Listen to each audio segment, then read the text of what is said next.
The first fatal accident in 19 years of nuclear reactor operation in the United States occurred at the Atomic Energy Commission's National Reactor Testing Station in Idaho on January 3rd, 1961.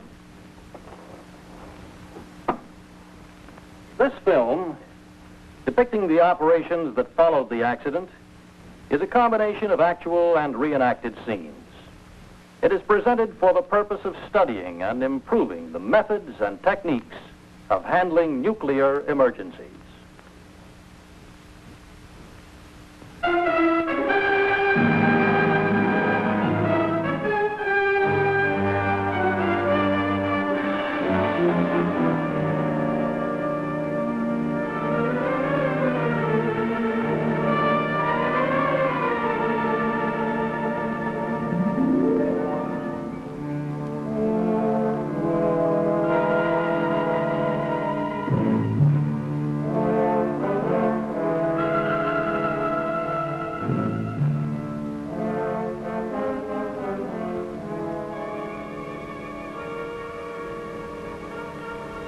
At 9:01 o'clock on the night of January 3rd, 1961, the nation's first fatal accident from nuclear reactor operations occurred at the Atomic Energy Commission's National Reactor Testing Station, known as NRTS, about 40 miles from Idaho Falls, Idaho.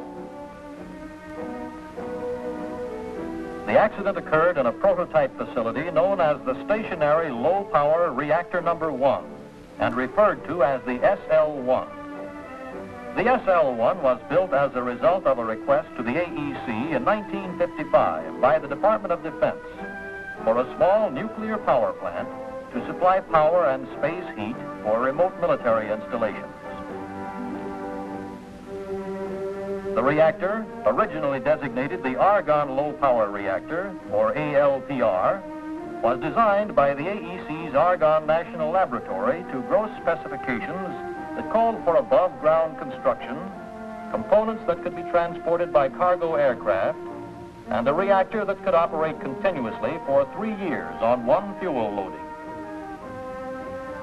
The SL-1 core was designed to meet the requirements for extended operation without refueling. The reactor was a direct cycle, natural recirculation boiling water system of 3 million watts gross thermal capacity, designed to produce 200 kilowatts of net electricity and 400 kilowatts of net energy in the form of space heat. It was installed in a cylindrical building 38 feet in diameter and 48 feet high. The building, fabricated of quarter-inch plate steel, was not designed to contain radioactive material in the event of a nuclear accident. This was so because future plants of this type are intended for operation in remote, isolated areas, and the SL-1 itself was not near a populated area.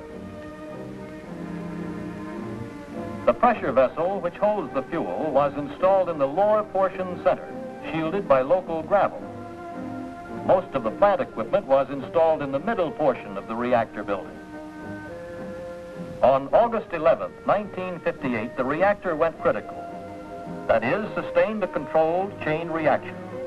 And on February 5, 1959, it was turned over to Combustion Engineering Incorporated for operation. It was redesignated SL-1 to conform with military nomenclature. In addition to obtaining operating experience, Combustion assisted the military cadre in training military personnel and was responsible for the certification of reactor operators. Trainees arriving at the SL-1 after an 8-month course at Fort Belvoir, Virginia, were subjected to 3 weeks intensive academic instructions on the SL-1 operation and equipment, and 3 months training as a crew under a shift supervisor. Their training also included a detailed course in health physics.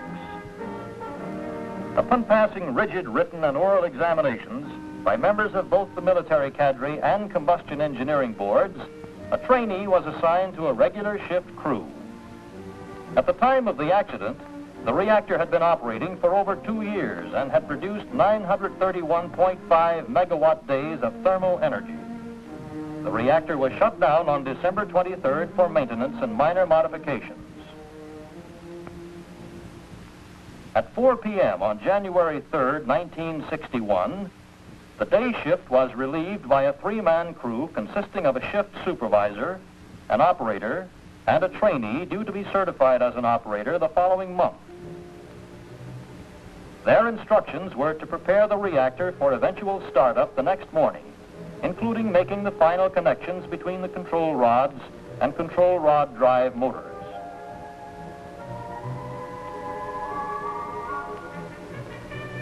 According to the log, during the first half of their shift, they had pumped the water down and were reassembling the control rods.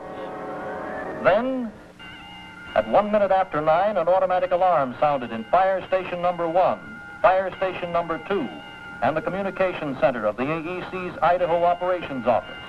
1 long and 2 short strokes indicated the trouble was at SL1.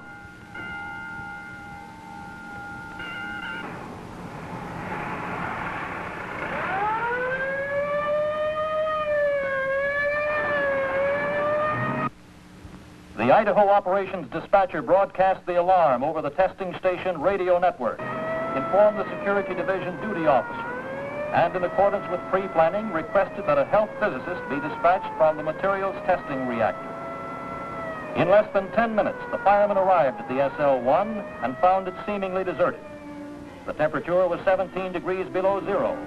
There was no sign of smoke or fire, but low-level radiation was detected. A telephone call to the SL1 control room brought no response. Both gates to the area were padlocked, as this was the means of perimeter security after hours. A security guard arrived within seconds to unlock the main gate, and the fire engine entered the SL1 area.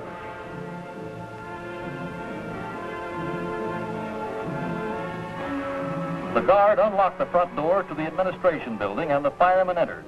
It was the quickest access to the reactor building, about 100 feet away. They had a high-range radiation detection instrument and wore respiratory equipment to prevent inhaling contaminated air. There was still no evidence of personnel, fire, or smoke. But 2 feet inside the door, the instrument revealed low radiation levels in the fraction of a Roentgen range.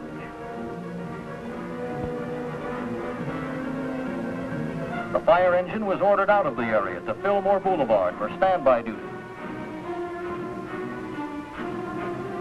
The assistant fire chief reported radiation present at the SL1, and at 9:20 p.m. notified Combustion Engineering, the operating contractor. He received confirmation that 3 SL1 personnel were on duty. Combustion Engineering personnel immediately left Idaho Falls to join emergency operations at the SL1 site. The chief then made another search for the men on duty before the health physicist arrived, again approaching the reactor building by way of the administration and maintenance building. He observed a 25 R/hour reading at the foot of the stairway to the reactor building. There was evidence that 3 men might be in the reactor room.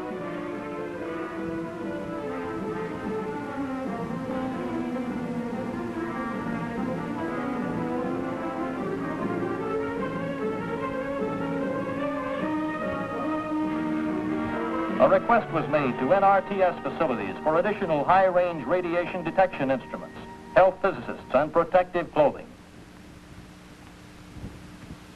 A roadblock was quickly established at the junction of Highway 20 and Fillmore Boulevard for control purposes.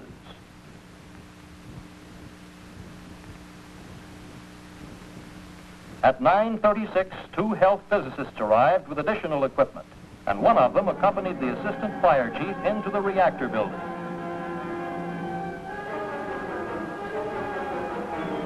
They hoped to locate the missing men quickly.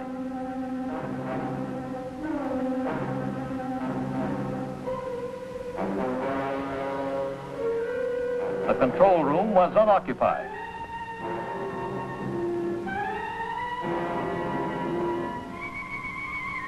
As they went up the stairway, the indicator swung past 200 R/hour, and they retreated hastily, but not before seeing some wreckage through the reactor operating room doorway.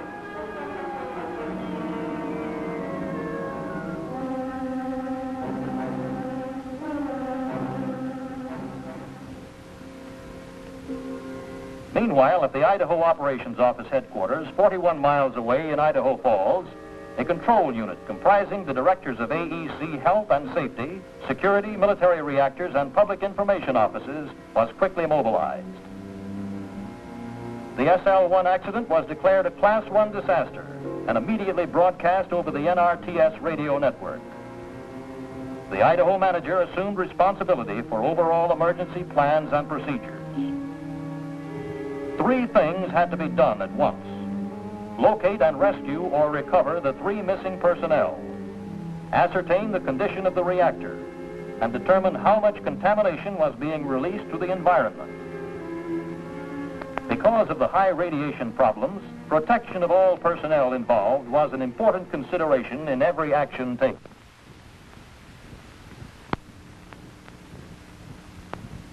In an effort to locate the duty personnel, 2 SL-1 plant supervisors of combustion engineering, one a health physicist and the other an operations man, elected to enter the reactor room.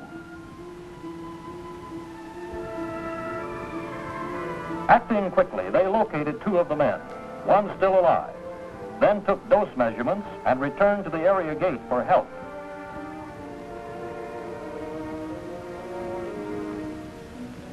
They were joined by 2 more combustion personnel and an AEC health physicist.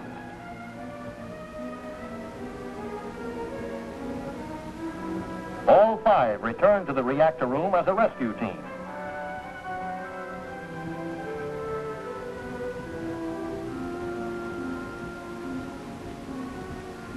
They picked up the man who was alive and put him on a stretcher at the head of the stairs.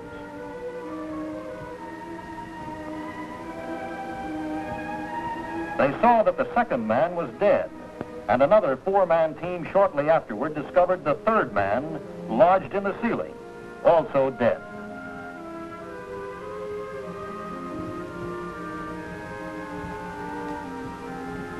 The first victim removed was taken almost immediately to an arriving ambulance which had resuscitation equipment.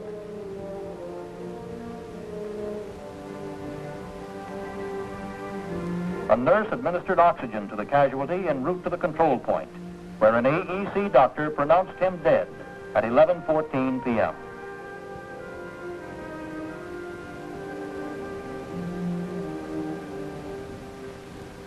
Personnel involved in this rescue operation had received exposures up to 27 Roentgens of penetrating radiation. None showed any medical symptoms or required hospitalization. All involved in the rescue operations had to be decontaminated. At the nearby gas-cooled reactor experiment facility and the Central Facilities Dispensary, they vigorously showered and scrubbed in the decontamination rooms. A decontamination problem resulted from the all-out effort to save a life. Since the rescuers couldn't wait for special gloves, their hands required repeated scrubbing. Detergents and potassium permanganate proved to be effective.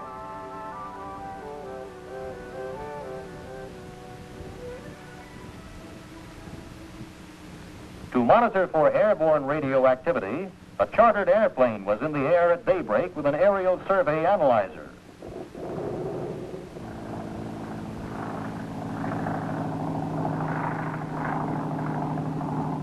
Very little activity above natural radiation background was detected, except in the immediate vicinity of the SL-1 area. Careful observation showed no damage to the reactor building roof.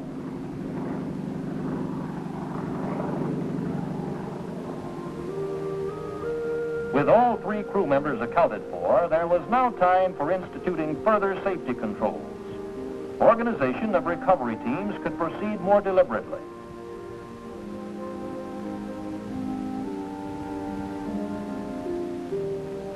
Standard procedures for teams working in contaminated areas called for face masks, film badges for measuring radiation, 2 pairs of anti-contamination clothing, 2 pairs of shoe covers, and 2 pairs of gloves. All openings were taped to prevent seepage of contamination.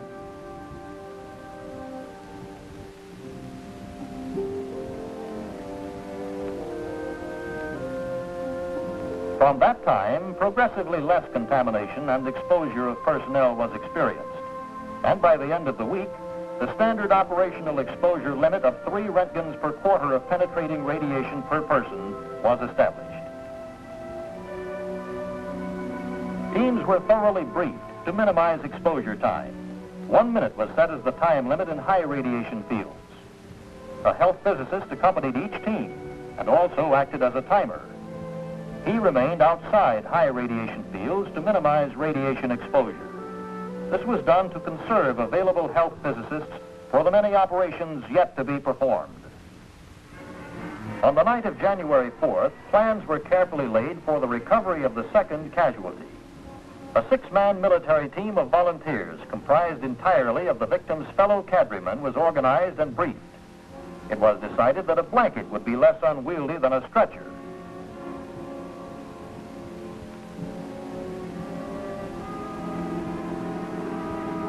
The team worked in 2-man relays. The first pair, accompanied by a health physicist, entered the support facilities building and carried the body from the reactor operating floor to the control room.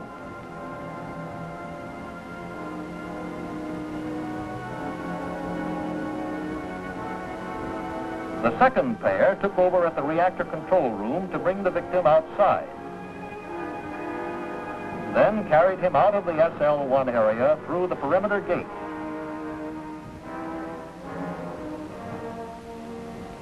A health physicist measured the direct radiation exposure to the driver.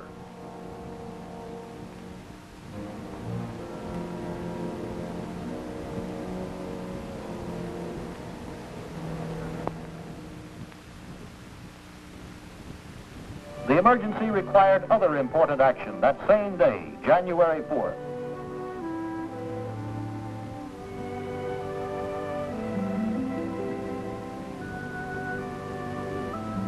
Two entries were made into the reactor building to recover the logbook and a neutron detector.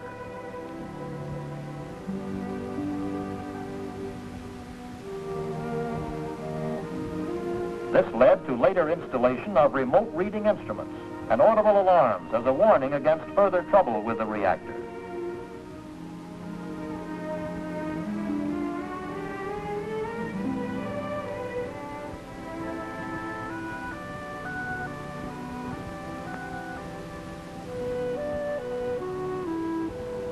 Also, the reactor building exterior had to be surveyed from the ground for evidence of damage. There was none. Fire and ambulance equipment had to be decontaminated.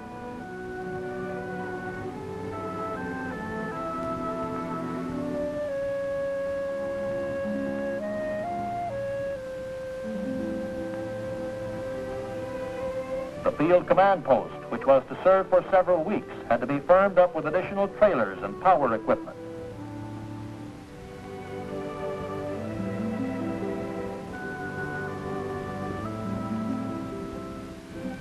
Medical checkups of entry personnel were carried out. Collection of scientific evidence and data went forward simultaneously with the recovery of bodies.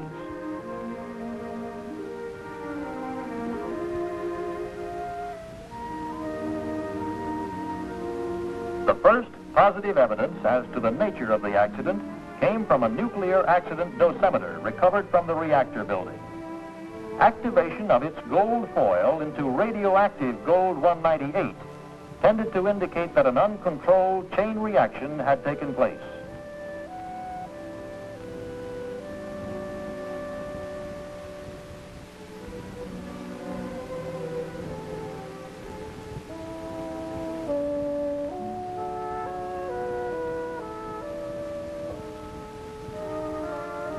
This was confirmed a day later, when radiochemical analysis of a watch band buckle and pocket lighter screw disclosed copper 64.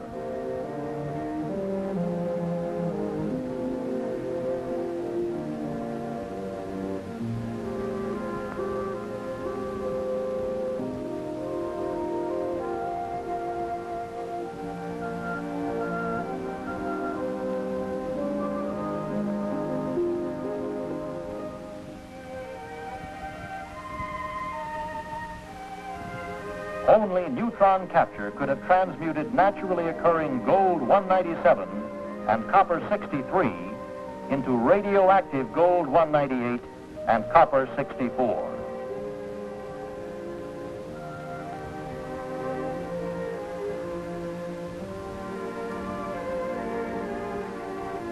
The anticipated spectrum of old fission products was found to be present.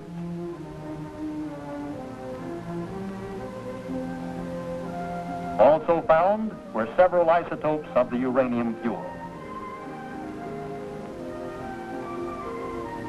Iodine-131 found in sampling of air, soil, sagebrush, and animals collected near the SL-1 verified minimal release of activity from the reactor building.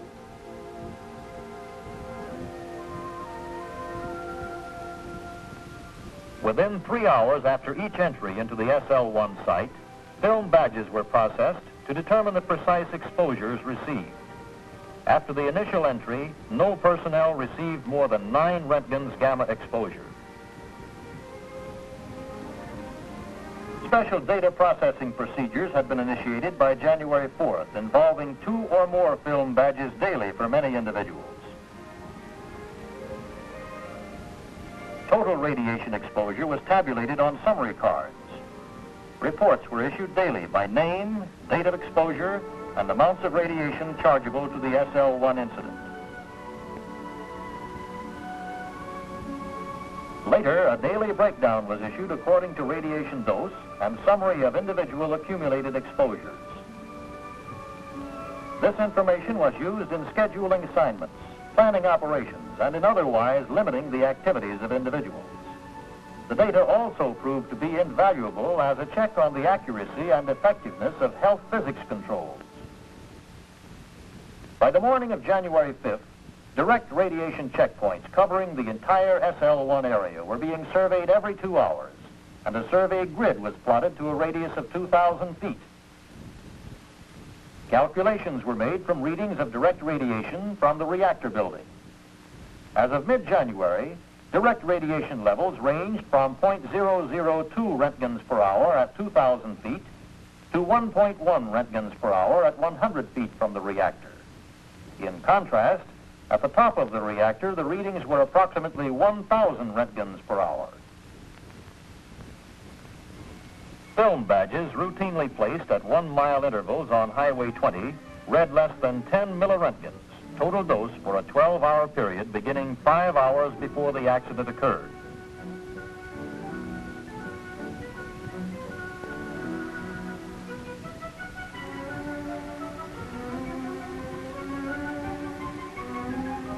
"19 radio-controlled air sampling stations were started less than an hour after the accident happened. Later, a special network of 11 high-volume constant air monitors was established during January and operated through March 6th. None of the surveys showed any radiological hazard to persons or animals beyond the immediate vicinity of the reactor. On the afternoon of January 5th, an official photographer, accompanied by a health physicist, entered the high radiation zones at the outer edges of the reactor operating floor to obtain needed still pictures. This was repeated on January 8th with another photographer. Working in radiation fields of 500 Röntgens per hour, the 2 photographers were limited to 30 seconds of picture taking each. Using these photographs and other information, careful preparations were made for the recovery of the third body.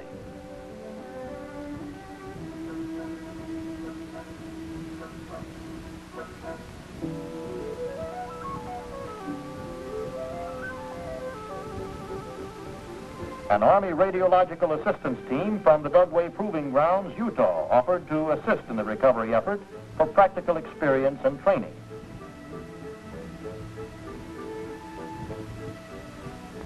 A quick series of briefings prepared them for their role in a carefully coordinated plan to free and remove the third victim.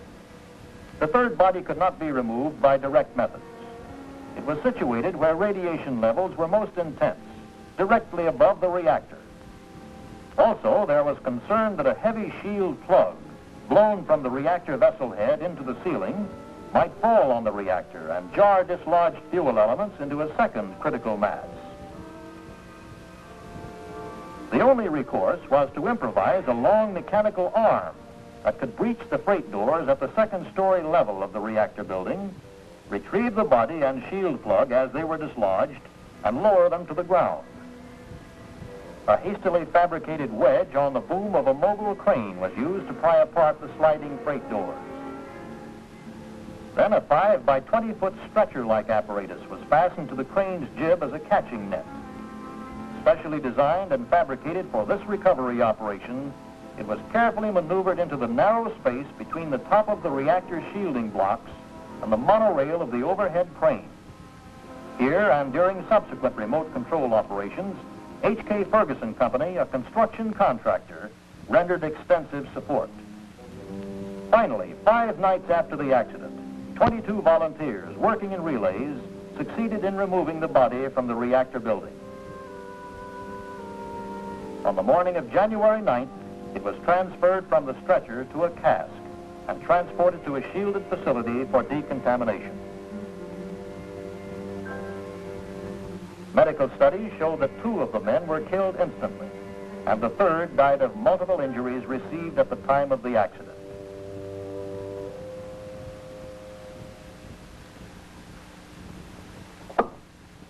An 8-man medical monitoring team from Los Alamos Scientific Laboratory assisted NRTS physicians in decontamination of the bodies. Gamma-emitting particles embedded by the explosion greatly complicated this work. Considerable success was achieved, however, by washing and scrubbing, including the use of detergents. The use of melting ice proved to be an effective automatic washing technique that minimized radiation exposure time for medical team members.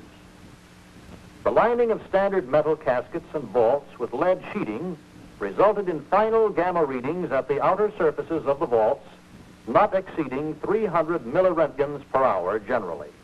This was sufficiently low to permit shipment.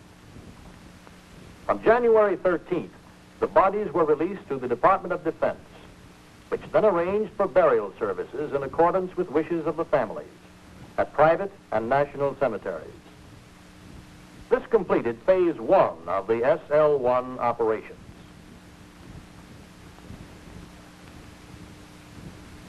Starting with a mock-up of the reactor building at a nearby fire station training tower, phase 2 of the SL-1 accident operations concentrated on determining if the reactor was in fact nuclearly safe. That is, that it would not undergo another chain reaction. Up to this point, emergency operations had been carried out by the AEC. On January 13th, the responsibility for determining the condition of the reactor was turned over to the operating contractor.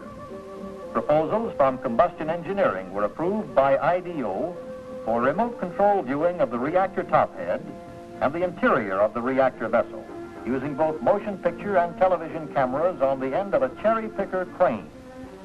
These remote-controlled operations made it possible to avoid further personnel entries for the next 5 months, or until June 2nd. The mock-up operations also made it possible to perfect techniques for placement and operation of cameras and probes. It was hoped that the pictures not only would affirm that a second nuclear excursion could not occur, but also disclosed what initiated the accident. After several days of rehearsal, the first entry into the reactor building was attempted.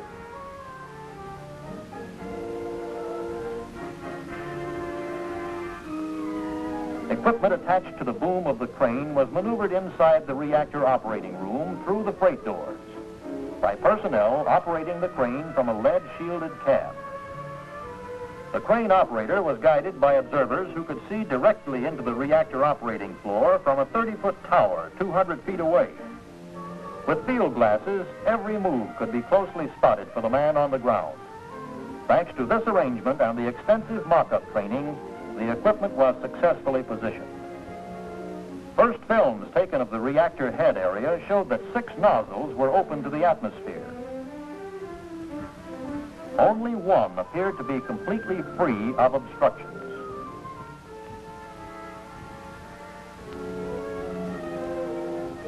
Films taken looking down through the nozzle openings revealed extensive damage to the visible part of the core and to the control rod shrouds.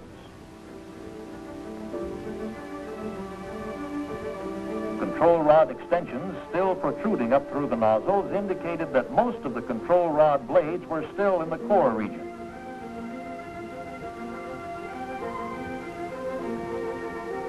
The central rod blade appeared to be ejected from the core.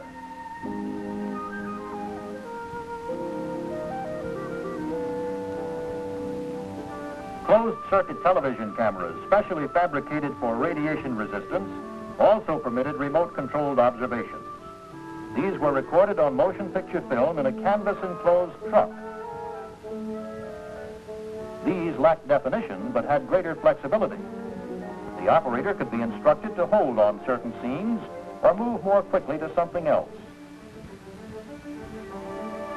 The core appeared to be expanded radially, and at least one major hole appeared to be discernible. The center of the core was obscured from view. The tops of fuel elements were visible and appeared to be twisted, collapsed, and moved from their original position. All the control rod shrouds appeared to be partly collapsed. The outer shrouds were displaced toward the vessel wall. The central control shroud, number 9, appeared to have been partially ejected upward from the core. Other components appeared to be twisted, collapsed, and displaced. The films obtainable did not prove or disprove that the vessel might be cracked or otherwise damaged.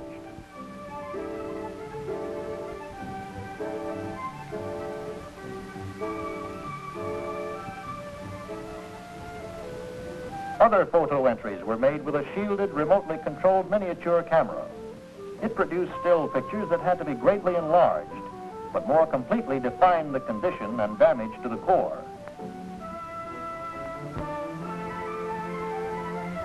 Contrary to earlier interpretations, the films did not verify that there was water in the vessel.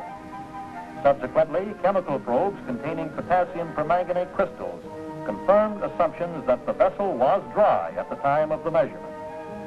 Official conclusions eventually confirmed earlier indications that the reactor was nuclearly safe as long as nothing was done to change its unmoderated condition. The air temperature above the reactor head was 47 degrees Fahrenheit. Inside the vessel, about 7 inches above the core, it was 90 degrees Fahrenheit. And at contact, presumably with debris on top of the core, it was 98 degrees Fahrenheit. First estimates of the radiation field in the reactor room were calculated to be approximately 1,000 R per hour.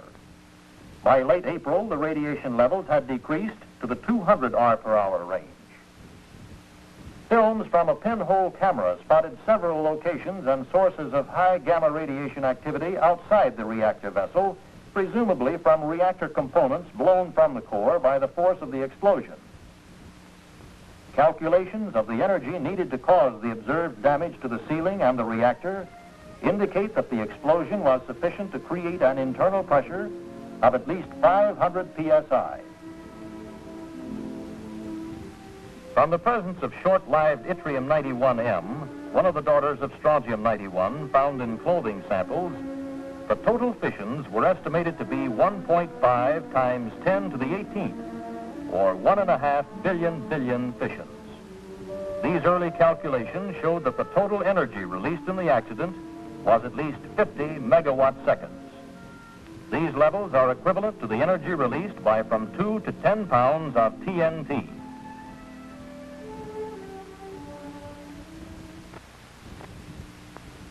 Beginning shortly after the accident, the SL-1 access road was regularly scanned for contamination tracked out by vehicles leaving the reactor area. Radiological crews cleaned up the hotspots.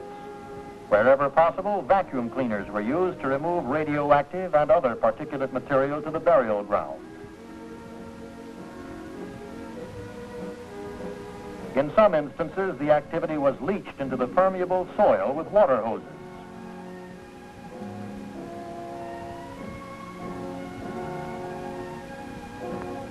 In stubborn cases, it was necessary to seal the road surface with resin or neoprene sprays to prevent the spread of contamination.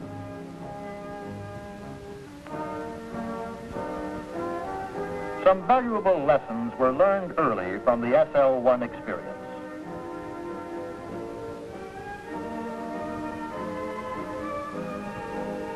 It is important to have high-range survey instruments that are readily available. These should range to 5,000 R per hour or greater.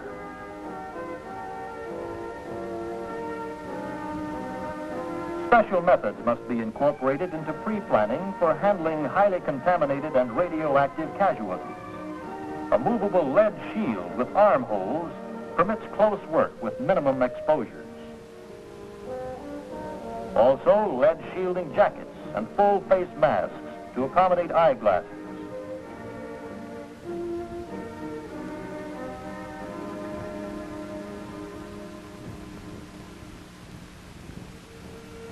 Planning for around-the-clock field operations also pays off. It must be assumed that hundreds of personnel capable of performing a variety of tasks may be needed. For example, photographers were an important requirement.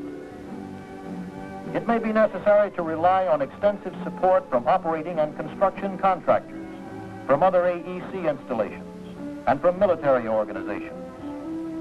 An urgent need for the conservation of health physicists may arise. In the SL-1 operations, more than 80 health physicists were used to advantage during the first week. These were supported by more than 130 other personnel during that time. The SL-1 experience re-emphasized the importance of taking precautions to avoid unnecessary exposures where contamination and high radiation are involved. Although several hundred individuals participated, only 14 of the 100 persons active in the first 24 hours received radiation exposures of 5 or more Roentgens of gamma, and none more than 27 R. Subsequent medical checkups did not disclose any medical symptoms, and no one was hospitalized.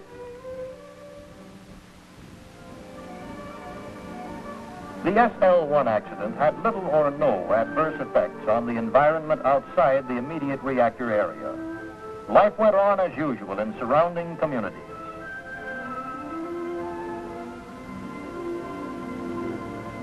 Repeated surveys and samplings of air, water, soil, vegetation, animals, and milk have revealed very little contamination above background levels.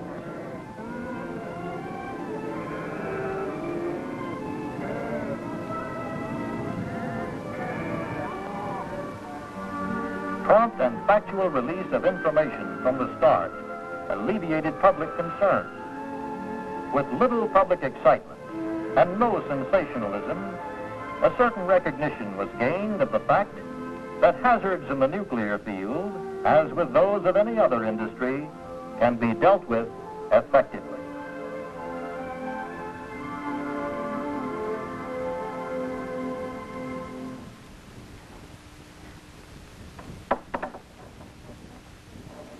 Regrettable though the SL-1 accident was, out of it has come important information, both to reactor technology and to administrative procedures governing reactor development. Since the SL-1 was not operating at the time of the accident, the Commission's safety program for shutdown maintenance has benefited from the resulting reevaluation. Another constructive aspect was the containment of radioactive particulate matter by a building not designed for that purpose. At no time was there any serious hazard to people and animals, even in the close vicinity of the SL-1 site.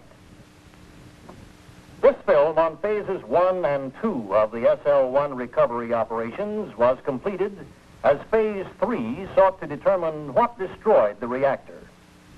Under contract with General Electric Company's Idaho staff, the work of decontamination and taking the reactor apart piece by piece went forward.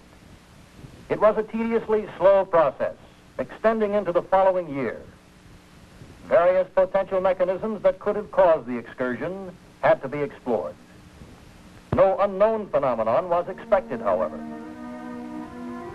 This first fatal accident in 19 years of successful reactor operations activity has been thoroughly investigated from the start by several committees composed of nuclear experts and other scientists. the investigation will not be complete until continuing studies bring a fuller understanding of what was involved and what can be learned for the advancement of reactor safety technology.